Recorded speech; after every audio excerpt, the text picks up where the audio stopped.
Welcome to Family Basics 101. I'm Dr. Bruce McClure, the local minister at the Prince George's Church of Christ, located at 7800 Central Avenue in Landover, Maryland. Today is the day before Thanksgiving. If it was the day before Christmas, we would call it Christmas Eve. So let's just call today Thanksgiving Eve. In John 8, verse 32, where we concluded on yesterday, Jesus said, "And you shall know the truth, and the truth shall make you free." So throughout the week, we've been given truth about the history of Thanksgiving in these United States. In 1777, the Continental Congress decreed that the 13 colonies give thanks for reaching victory over the British at Saratoga, and the Africans, although still slaves, did as decreed, but not for the same reason for which slave owners were thankful. Slaves would venture out to catch wild game for their meal, prepare cornbread to eat with their meat, and those slaves working inside the home of the slave owners, they may have enjoyed leftovers after the owners finished eating. But it wasn't the same for the African slaves as it was for their European slave owners. Now, due to the relaxed work demands around Thanksgiving and the more liberal travel from plantation to plantation, slaves would also use the holiday as an opportunity to escape from the slave situation they were in. Now, many slaves had spouses, children, and kinsmen that were owned by different masters. Therefore, slaves had relatives and friends on different plantations.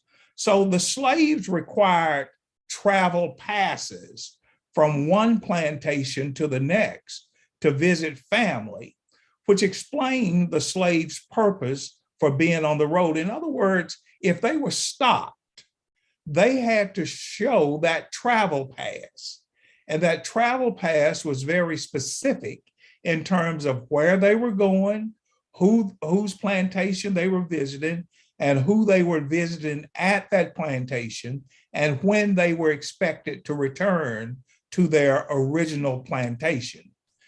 So I want you to appreciate that slavery and Thanksgiving for slaves was quite different than it was for Thanksgiving for the slave owners. And yet the slaves, many of them, found a way to capitalize on the festive events of the day. Among many slaves, and even following emancipation, Thanksgiving started as a church celebration for the community. And you'll understand why if you understand the duress that slaves were under. African pastors preached about the struggles of the year past. African pastors preached about the hopes, the fears, and the triumphs of the year past. And into the upcoming future, they were preaching expectation. Don't give up. Look to the hills from which comes your strength. African pastors grieved the institution of slavery and the suffering of Black people.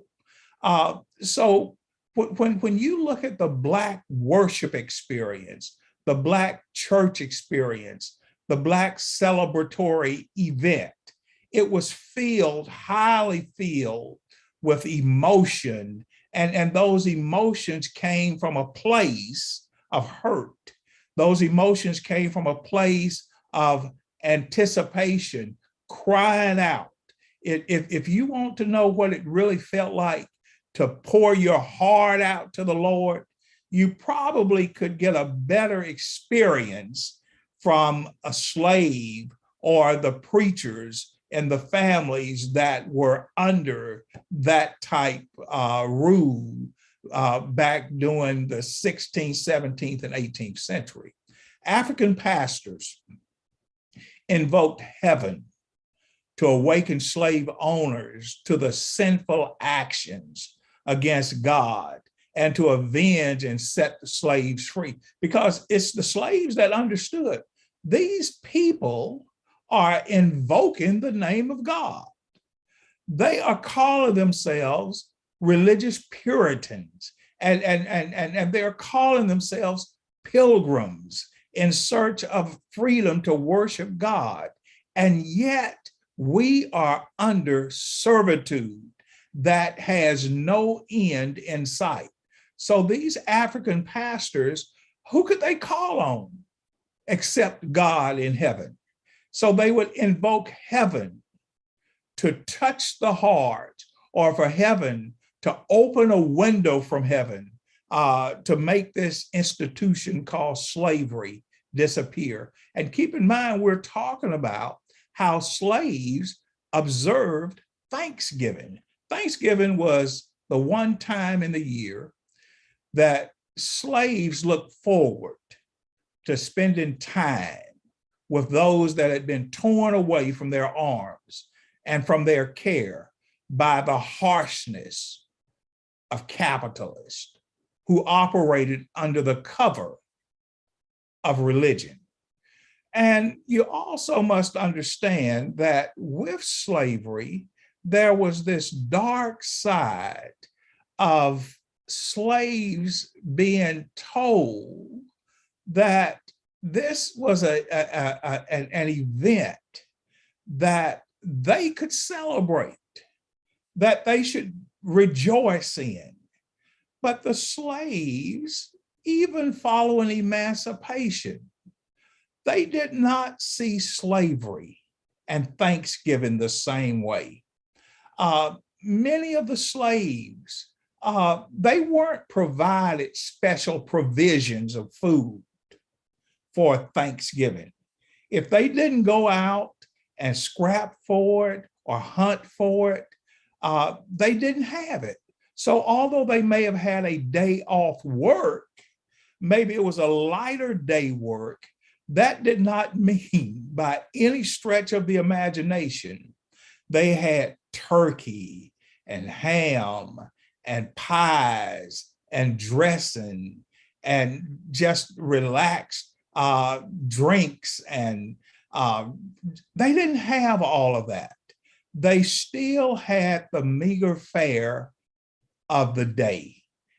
And the best thing they had to celebrate was that this is a day that we get to go back to the old plantations where we come from, and we get to be with imagine this, parents just happy that they could see their children and their grandchildren. Husbands happy that they could see their wife again. Wives happy that they could see their husbands for one day.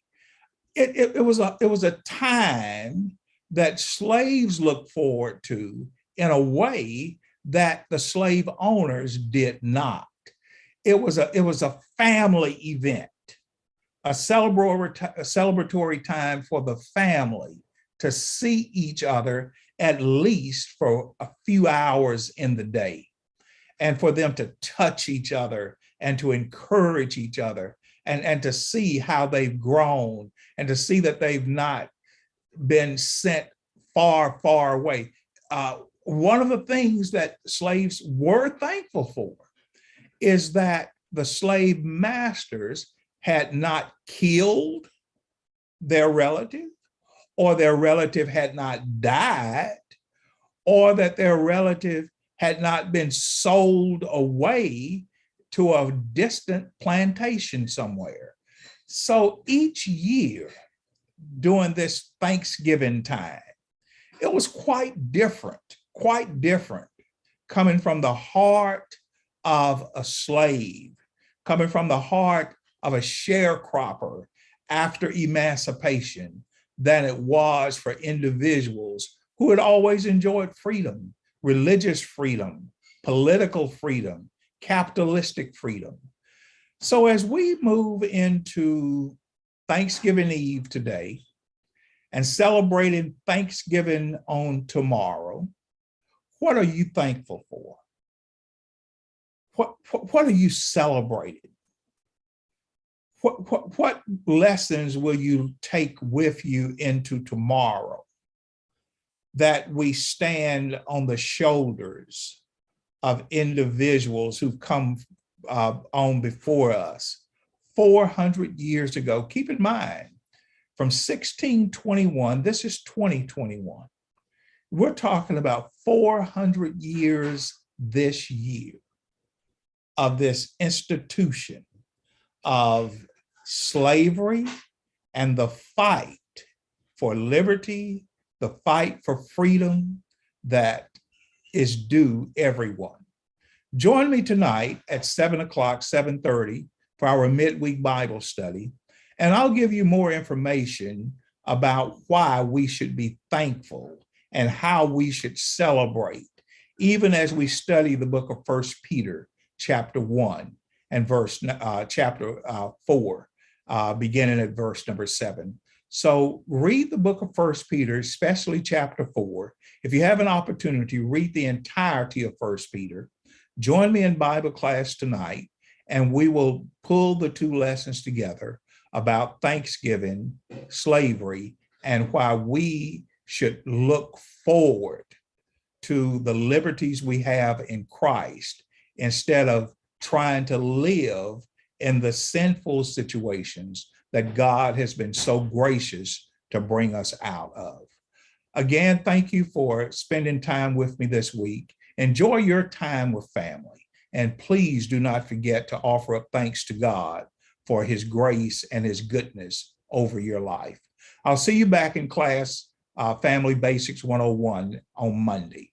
Don't be late and don't skip class. God bless each one of you.